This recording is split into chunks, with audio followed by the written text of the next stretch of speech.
बदल जाओ वक्त के साथ या वक्त को बदलना सीखो, हालातों को मत कोसो, हर हाल में चलना सीखो। आज एक छोटी सी मोटिवेशनल कहानी आपके लिए। ये कहानी है एक सरकारी विद्यालय की। बाहर बरसात हो रही थी और एक सरकारी टीचर एक सरकारी विद्यालय में क्लास में पढ़ा रहे होते हैं और पढ़ाते पढ़ाते तभी टीचर को लगता है कि क्यों ना कुछ बच्चों से आज बात की जाए। तो टीचर जो होते हैं अपने वॉलेट से 100 रुपए का नोट निकालते हैं और सभी बच्चों को दिखाते हुए कहते हैं कि अगर ये 100 रुपए सब बच्चों को दे दिए जाएं तो आप अपने लिए क्या खरीदेंगे। तो सभी बच्चे अपना अपना जवाब देते हैं। कोई कहता है मैं अपने लिए खिलौने लाऊंगा, कोई कहता है कि मैं अपने लिए कुछ खाने की चीज लाऊंगा, कोई कहता है मैं गुड़िया लाऊंगा। लेकिन अभी एक बच्चा बाकी था। वो सीट पे खड़ा होता है और कहता है कि सर मैं अपनी माँ के लिए चश्मा लेकर आऊंगा।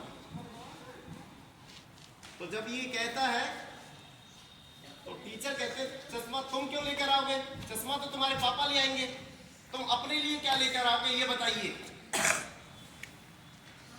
वो बच्चा कहता है नहीं सर मैं अपनी माँ के लिए चश्मा ही लाऊंगा क्योंकि मेरे पापा नहीं है इस दुनिया में। और वो रोने लगता है। वो कहता है कि मेरी माँ घर घर जाकर बर्तन साफ करती हैं, साफ सफाई का काम करती हैं, जैसे तैसे घर चलता है और मुझे अपनी माँ के लिए चश्मा ही लेना है। तो टीचर भी इमोशनल हो जाते हैं, भावुक हो जाते हैं और 100 रुपए का नोट उस बच्चे को देते हैं और कहते हैं कि ये मैं आपको गिफ्ट में नहीं दे रहा हूँ, या ये मैं 100 रुपए आपको अपनी माँ के लिए मेरी तरफ से गिफ्ट या उपहार नहीं दे रहा हूँ।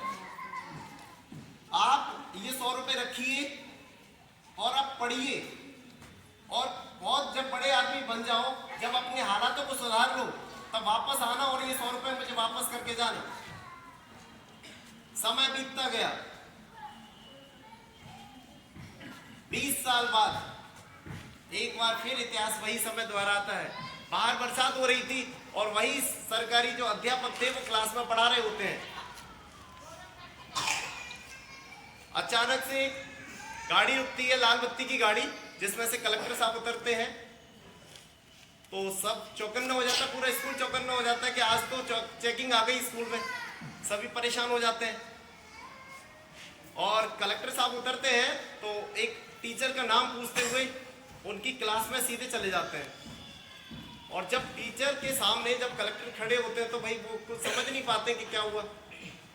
और कलेक्टर जाते हुए सीधे अपने गुरुजी के चरणों में प्रणाम करते हुए कहते हैं कि शायद सर आपने मुझे पहचाना नहीं, मैं वही आपका स्टूडेंट 20 साल पुराना जिसे आपने 100 रुपए दिए थे और कहा था कि ये 100 रुपए मैं आपको गिफ्ट में नहीं दे रहा हूं,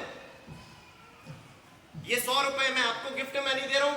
आप अच्छे से पढ़िए, अपने हालातों को बदलिए, नाम कमाइए, जब बड़े आदमी बन जाओ तो आप ये 100 रुपए मुझे वापस करके जाना। और आज मैं आपको वही 100 रुपए वापस करने आया हूं और आशीर्वाद लेने आया हूं, क्योंकि उस दिन आपने जो छोटी सी मदद की थी ना, उससे मुझे बहुत बड़ी इंस्पिरेशन मिली।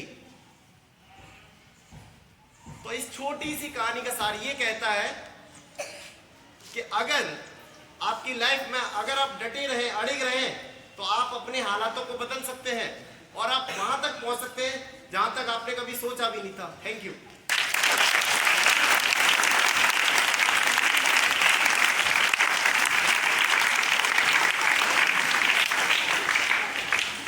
Very nice.